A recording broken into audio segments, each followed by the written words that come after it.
Wrestling has more than one royal family.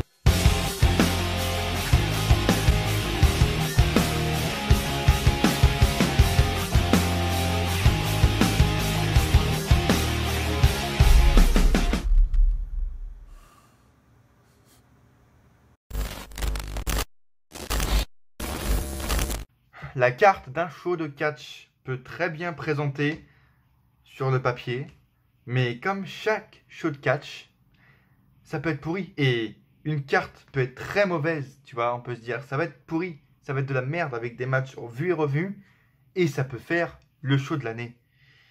Bienvenue les amis sur cette review pour SummerSlam 2019, et je vous avais prévenu, je vous avais dit dans mes pronostics, profitez évidemment de SummerSlam parce que c'est le plus grand show de l'été, avec voilà, le week-end qu'on a eu de fou, il y avait le G1 Climax pour ceux qui regardent New Japan, avec TakeOver et SummerSlam. Comme je vous l'ai dit sur Twitter, je n'ai pas encore regardé TakeOver parce que j'ai pas eu le temps, et je vous avoue, j'ai encore 2-3 weekly à rattraper avant de regarder TakeOver, mais je sais qu'il a été bon, j'en suis carrément sûr, hein, pas de doute à ça, mais voilà, je vous avais dit profiter parce que c'est SummerSlam, etc., c'est hyper cool, mais restez sur votre réserve et commencez pas trop à espérer, tu vois. Je vais faire le mauvais joueur, mais je suis encore une fois, je suis le premier à dire croyez en la WWE parce que voilà, la WWE c'est bon. Et depuis, même avant Paul Heyman, tu vois, qui n'était pas arrivé encore, j'étais un des seuls à dire Raw c'est bon, SmackDown c'est bon quand les gens critiquaient sur Twitter, etc. J'étais le seul à trouver des segments qui étaient bons à Raw, bons à SmackDown quand c'était avril, mai, etc. Alors que tout le monde critiquait. Et encore une fois, sur ce show-là, je suis parti vraiment optimiste. Parce que c'est SummerSlam, et même si j'étais un peu, tu vois, négatif dans mes pronostics, j'étais en mode, bon, allez, c'est SummerSlam, ils vont nous faire plaisir. Et tu vois, les choses qui m'ont le plus impressionné, qui m'ont le plus surprise, c'est les choses que je critiquais le plus dans mes pronostics et que j'attendais le moins. Tu vois, et c'est ça également qui est bon dans un saut de catch, paradoxalement, c'est que les choses que tu attends le moins peuvent t'impressionner le plus, en fait. Et Becky Lynch contre Natalia, bah je m'y attendais pas. Ah bah non. Qu'est-ce qui s'est passé, j'ai envie de vous dire? Est-ce que je m'y attendais pas du tout? C'était, je vais le dire même fièrement, avec la foule, avec les prises, avec le catch qui était présenté, c'était l'un des meilleurs, voire le meilleur match de la soirée. Concrètement, au début, voilà, j'avais pas compris pourquoi Becky était en opener. Becky Lynch en opener, en plus que j'attendais la fameuse. Comme je vous l'ai dit sur Facebook, sur Twitter, la fameuse, la blonde, la rousse, la brune. La rousse, Sasha Banks. Sasha Banks. Sasha, bon, quand j'ai vu que c'était en opener, j'étais en mode, tu vois, ils vont difficilement faire un retour en opener, tu vois. Mais, match exceptionnel. Et, deuxième chose qui m'a le plus surpris de la soirée, c'est un segment, c'est même pas un match, c'est le segment que j'ai retenu qui est exceptionnel. Goldberg. On a tous craché dessus. Mais au final, ils ont fait un truc stylé de Goldberg.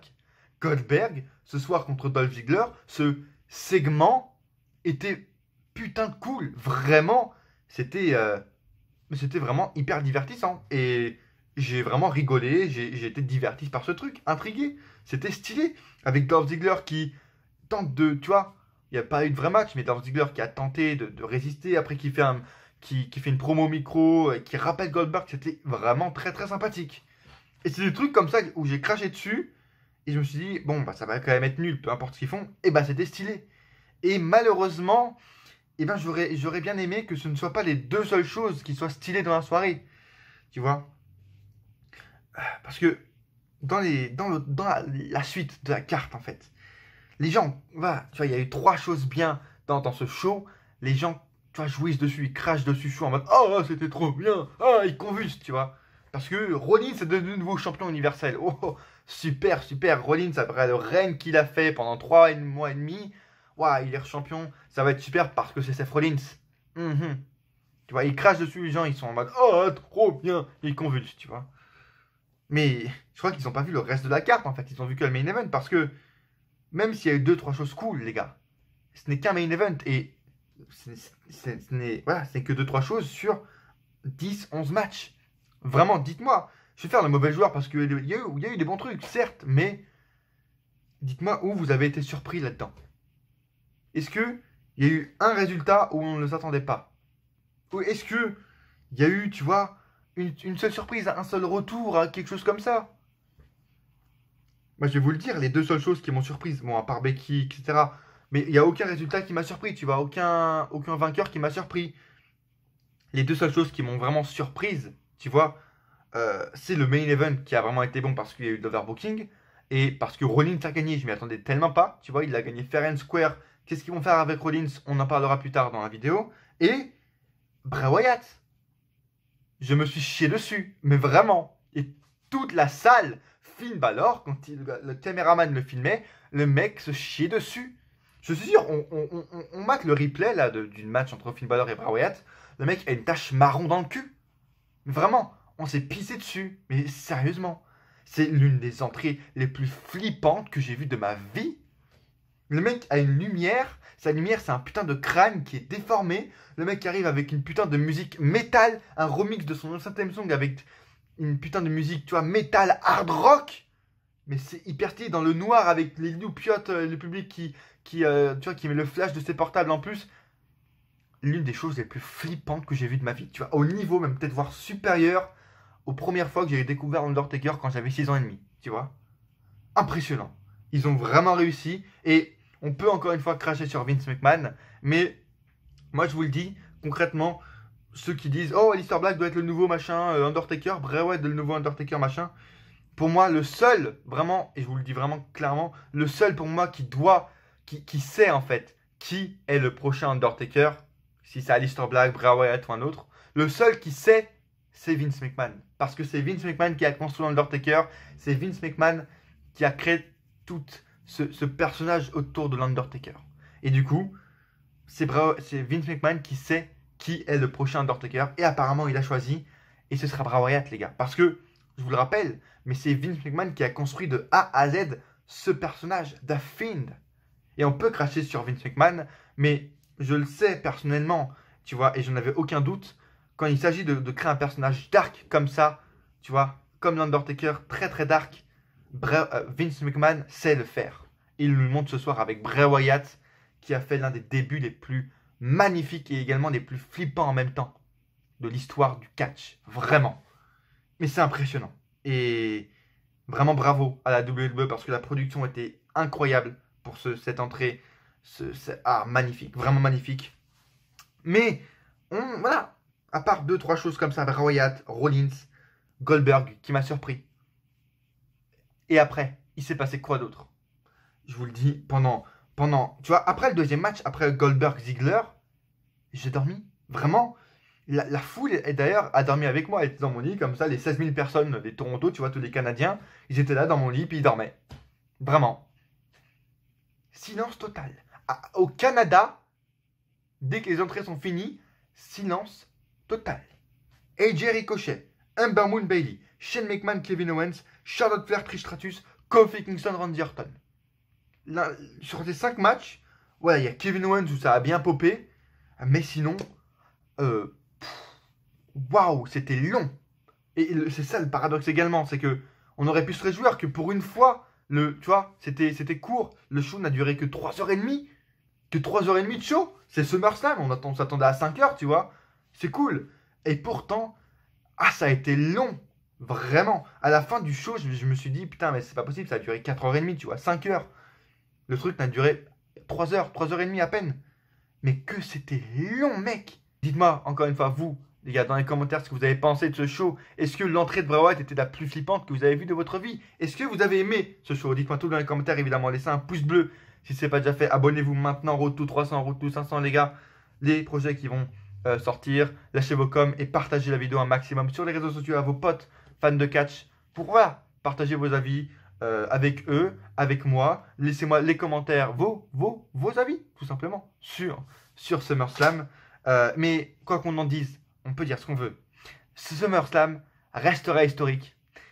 Parce que notre technique a marché, les gars. Notre technique de foutre des fireworks, des pyros, des feux d'artifice à chaque pay-per-view. Et vous le savez, depuis des années maintenant, je fous les pyros. C'est des pyros, voilà, faux, tu vois, qu'un mec crée qui est très très fort. Et chaque pay-per-view, je mets les pyros pour tous les shows, tu vois, en espérant qu'un jour, la VVE se réveille, voit ma vidéo et soit en mode, ah ouais, c'est vrai que les pyros, c'est bon, en fait. Et nos techniques a marché. Des années que je mets des pyros à chaque fois pour lancer les pronostics. Je mets des pyros dans chaque vidéo pronostic de pay-per-view.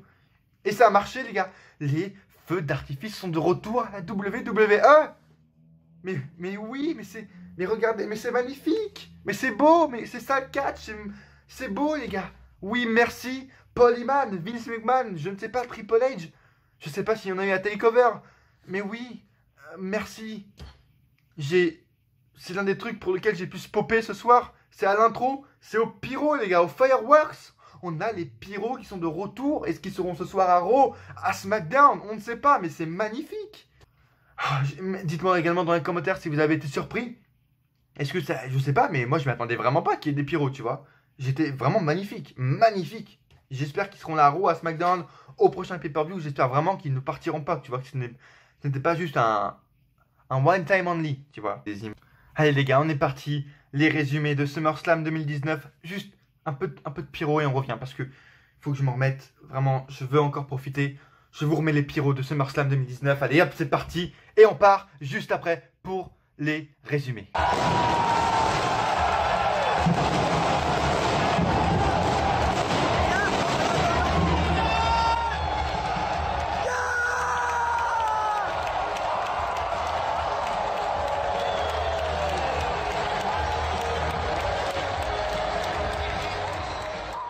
Le kick-off déjà a commencé fort, tu vois, on a 3 matchs, on en avait 0, on est passé de 0 à 3, tu vois, dimanche soir. On commence avec les Cruiserweight, ah, quelle surprise. Mais, tu vois, je vais pas me plaindre, parce que Drew Gulak contre Oney Khan pour le titre Cruiserweight en kick-off, même si c'était le premier match du kick-off, tu vois, donc il y avait vraiment peu de gens, et bah c'était cool. Et pour une fois, on a eu un vrai match, un match solide, tu vois, pour les matchs, pour les Cruiserweight. Et c'est impressionnant parce qu'on a eu vraiment un match très très cool, une dizaine de minutes à peu près. Mais c'était un vrai match, tu vois, avec des phases de domination, du catch très très cool entre les deux. C'était pas du high fly parce que les deux sont vraiment, tu vois, c'est la rudesse et du tough entre les deux. C'est très très, tu vois, des coups forts entre les deux. Et on a eu vraiment un très très bon match entre Oney Khan et Drew Gulak. Gulak qui conserve magnifique et qui conserve et qui continue son règne magnifique en tant que champion heel Cruiserweight de 205 Live, mais vraiment choqué parce qu'on a eu un très très bon match et je vous conseille d'aller le voir parce que c'est un des meilleurs matchs Cruiserweight qu'on a eu en pay-per-view depuis très longtemps. 9 sur 10 pour le Cruiserweight. On a Rowan, on a eu Buddy Murphy pour le crew, j'ai même pas regardé, avec Rowan qui intervient parce que Buddy Murphy l'a dénoncé, je sais pas, bref.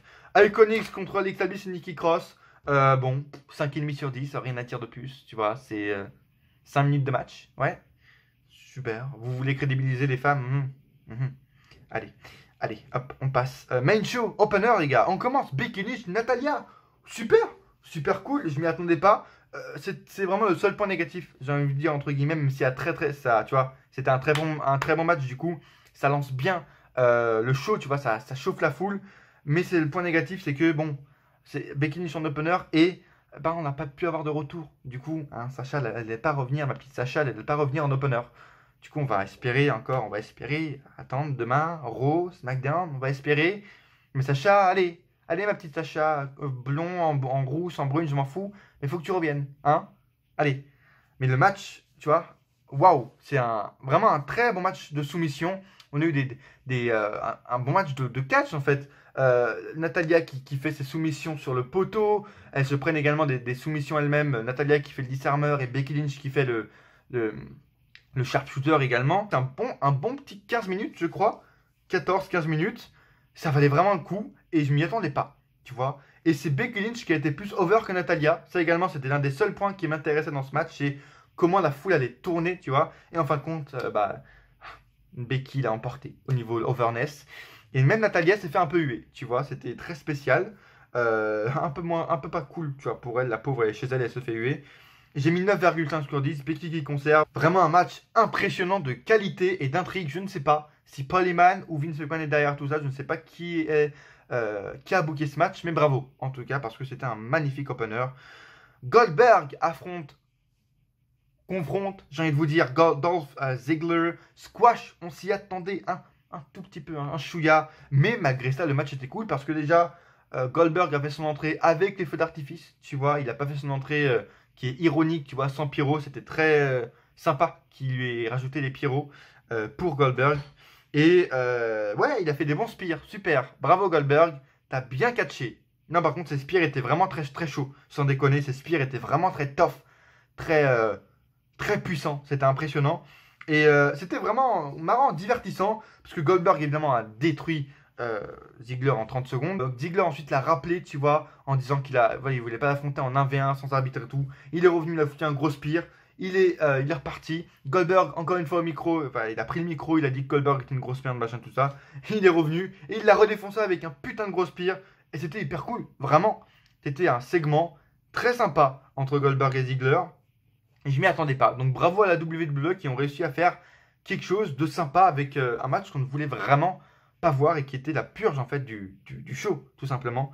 Et encore une fois, c'est l'un des matchs qui a vraiment chauffé la foule parce qu'il le fallait. Hein. Mais malgré ça, la foule, après, hein, déjà dans le AJ contre Ricochet pour le titre US, très stylé. La tenue de Ricochet, vraiment avec les gants, tout ça, vraiment magnifique. Je sais pas à qui elle fait référence, est-ce que c'est un Avengers ou pas, j'en sais rien. Mais c'est magnifique comme tenue. AJ également n'a pas eu de pyro, par contre, lui, il n'a pas eu de feu d'artifice. Hein. Ils ont complètement zappé AJ Styles.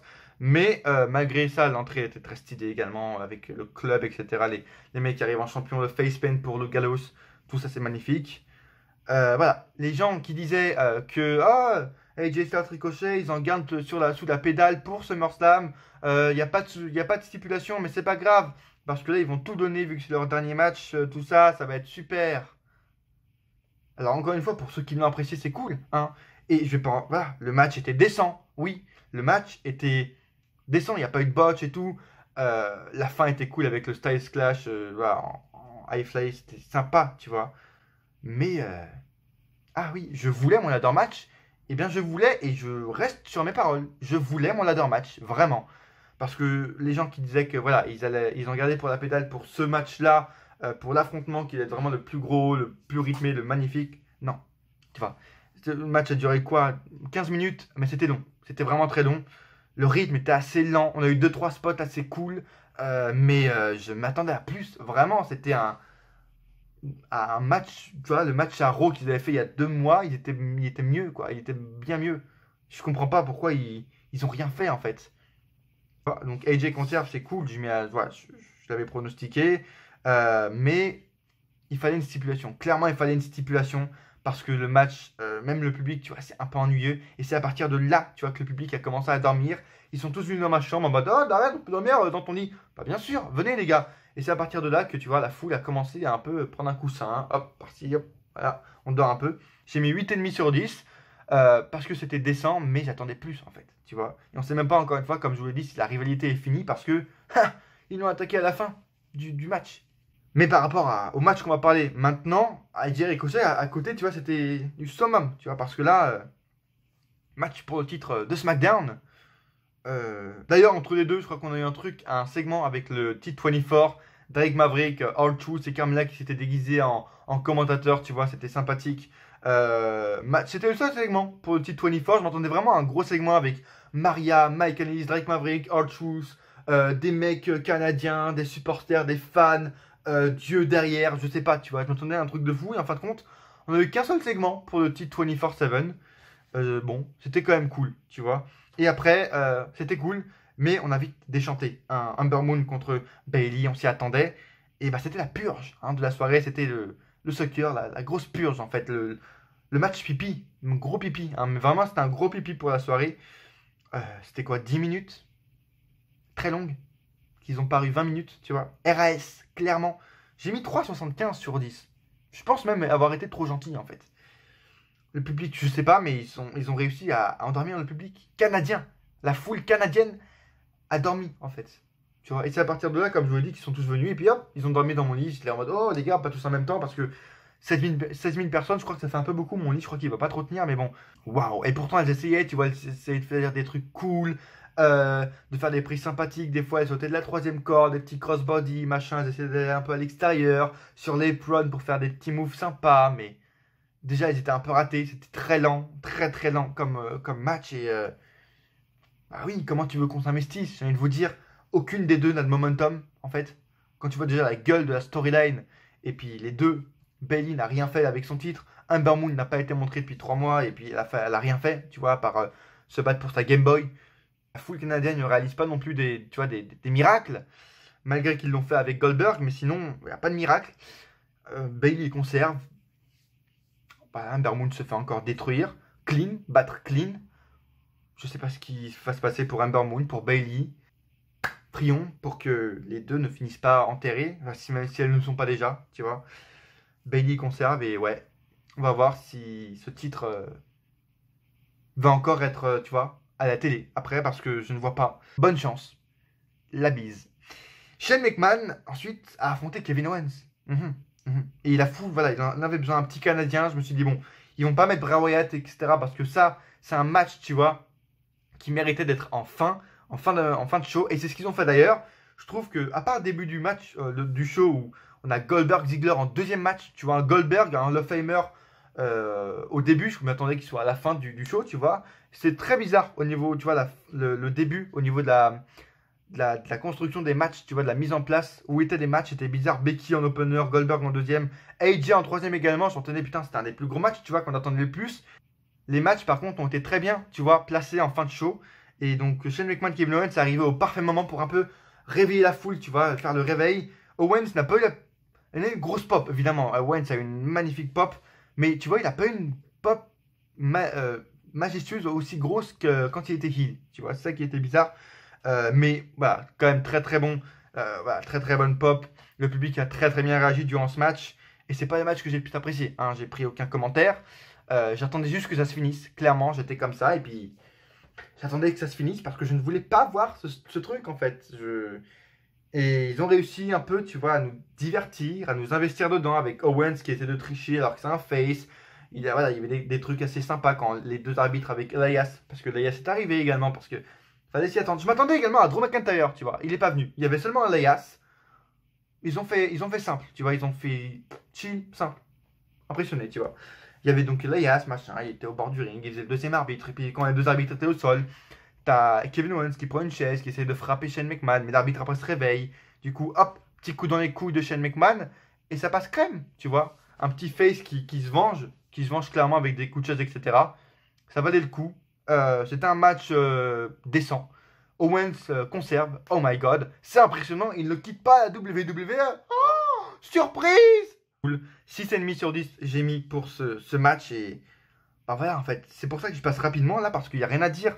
Et voilà, à part, tu vois, à part le premier match entre Becky et Natalia, jusqu'au main event, en fait, il n'y a rien à dire sur les matchs. Du coup, je passe assez rapidement. Hein, je suis désolé, mais dites-moi vous dans les commentaires si vous avez remarqué plus de choses et dites-moi vos avis en profondeur. Parce que je vous rappelle, votre avis m'intéresse, les gars. C'est pour ça que j'ai créé cette chaîne. Je veux avoir vos avis en commentaire. Qu'est-ce que vous avez pensé, vous? Est-ce que vous me prenez pour un vieux con qui fait chier? Alors, tu vois, j'essaie d'être toujours optimiste, mais là, je trouve rien à dire. Dites-moi vous dans les commentaires si vous avez aimé Shane McMahon contre Kevin Owens, tu vois.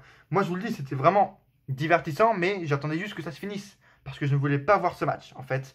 Et bon, rien à dire de plus. Shane McMahon, j'espère qu'on en a vraiment fini avec lui, mais vraiment, vraiment fini. Tu vois, je ne veux plus voir Shane McMahon à la télé. Charlotte Flair contre Trish Stratus. Hein, le match où tout le monde jouait dessus. Encore une fois, les 3 dernières minutes étaient cool. Voilà, c'est tout. Tu vois, j'ai regardé après le show, j'ai un peu regardé la durée des matchs. Et tu vois, ce match-là, à la fin, je me suis dit, bon, tu vois, il a duré 11-12 minutes, mais c'était quand même long. Tu vois, c'était 12 minutes, c'est pas long pour un match, mais là, c'était très long. Tu vois, je m'attendais pas à plus. Tu vois, je me suis dit, bon, ils ont déjà donné 12 minutes, je m'attendais vraiment à ce qu'ils donnent moins ce match, mais ils ont donné un peu, tu vois, c'est pas mal. Mais c'était long, parce que il s'est pas passé grand-chose, en fait. Et ben, il s'est tellement pas passé grand-chose que quand j'ai ensuite, tu vois, allé sur Wikipédia, hop, taper le temps des matchs, j'ai vu que ce match avait duré 16 minutes 40. Ah bah j'étais bouche bée. Ah bah. Tu vois, ma réaction. J'ai... putain, Trish Stratus a de bon reste. Oui, certes. Le match était décent, il n'y a pas eu non plus très beaucoup de botch, tu vois. C'était juste des prises qui étaient un peu trop chorégraphiées, c'est ce que j'ai trouvé. Mais c'était pas fou en fait. Je m'attendais vraiment à plus. Il y a eu vraiment quelques moments sympathiques dans le match, tu vois, où quand Trish Stratus fait le sharpshooter, etc., quand elle se vole un peu des prises, quand les deux, tu vois, sont à genoux et se foutent des grosses claques, des gros atémis, au moment où elles se foutaient des gros atémis quand elles étaient à genoux. C'est sympa, tu vois, là on sentait vraiment que Trish Stratus en voulait, tu vois. Elle voulait se battre contre la nouvelle génération. Elle voulait prouver que, tu vois, elle était encore là, tu vois, avec des chants You Still Got It, etc. C'était sympa, la foule qui la soutenait également. Mais c'était que des moments, tu vois. C'était pas. Je me suis pas non plus. Waouh, j'ai pas sauté de mon siège, tu vois, sur ce match, en fait. Et même la foule, hein. Je pense que si je le regarde, je vais encore m'endormir parce que la foule, pendant les 10 premières minutes à peu près du match, bah c'était. Waouh! Bah j'étais allé pisser, en fait. Je sais pas, ils étaient allés acheter quelque chose, hein, mais il n'y avait plus personne dans la salle. Vraiment plus personne. Et c'était les 3 dernières minutes qui étaient vraiment sympas, à part quelques moments cool sinon, mais j'ai mis 7,75 sur 10. Je me suis trouvé généreux parce que j'ai mis voilà, une note assez haute parce que la fin était très cool. Un Charles Flair bat évidemment Trish Stratus. Je ne sais pas si ça va lui apporter quelque chose parce qu'elle a déjà plus de titres que Trish Stratus. Voilà, elle a déjà un gros momentum, donc je ne sais pas si ça va lui apporter quelque chose. C'était cool. Trish Stratus à la fin, un moment très solennel d'adieu, tu vois, très symbolique, qui met fin à sa carrière chez elle à Toronto, au Canada, qui salue la foule, etc., qui se baisse, qui va saluer le public. C'était vraiment très solennel, très sympa comme fin, comme adieu. Voilà, merci Trish Stratus pour toutes ces années de divertissement. Voilà, maintenant va prendre ta retraite, va profiter de tes gosses et merci, la bise, Trish Stratus. Dernier match, troisième match avant le dernier, Kofi Kingston affrontait Randy Orton. Pourquoi, tu vois, je rigole, mais pourquoi on est déçu de ça? Même moi, j'étais optimiste, tu vois. J'avais dit qu'il n'y avait pas de storyline dans cette rivalité, et c'est vrai, en fait. Tu vois, la storyline se basait seulement sur ce qui s'est passé il y a 11 ans. Mais quand même, j'étais optimiste, tu vois. Pendant les entrées, j'étais en mode, bon, allez, hop, ça va être cool. Orton, Kofi, et puis ça commençait lentement. Et puis je me suis dit, bon, allez, ça va commencer un jour. Et puis ça continuait, tu vois, ça continuait à être très lent. Bon, c'est pas grave, je me suis dit, allez, hop, ça va repartir. Il y aura 2 parties, tu vois, une partie où c'est lent, la deuxième partie, ça va être un peu plus cool. Et puis, au bout de 10 minutes, ça a été encore lent, tu vois. 11 minutes, 12 minutes, ils commençaient à aller à l'extérieur, c'était toujours lent. Là, je me suis dit, bon, ils sont à l'extérieur de ring, tu vois. Il y a les gosses, il y a les enfants de Kofi Kingston qui sont juste là, tu vois, aux abords du ring. Et Randy Orton est en mode, tu vois, il tient le crâne de Kofi, tu vois, devant ses enfants, et il est en train, tu vois, de les insulter, machin, je sais pas quoi, il est en train d'humilier Kofi Kingston devant ses gosses. La cloche sonne. On n'a pas eu de match, en fait. Tu vois, ça a été de l'anthologie et tout, les mecs se tapaient dessus, se jugeaient un peu, on a une petite superplex qui était sympa, mais c'était lent, tu vois, déjà c'était lent, et le match n'a jamais commencé. Si vous vouliez continuer la rivalité, bah fallait... Ouais, vous aviez d'autres options, en fait. Parce que là, le public ensuite a chanté bullshit, et je le comprends. La foule canadienne a toujours raison, de toute façon, mais là, bullshit. Oui, bien sûr. Et puis Kofi Kingston qui vient prendre un kendo stick à la fin du match et qui tabasse, tu vois, Randy Orton avec des kendo sticks sous un silence total. Total, tu vois, on entend bien les coups de kendo, mais la foule est partie, hein.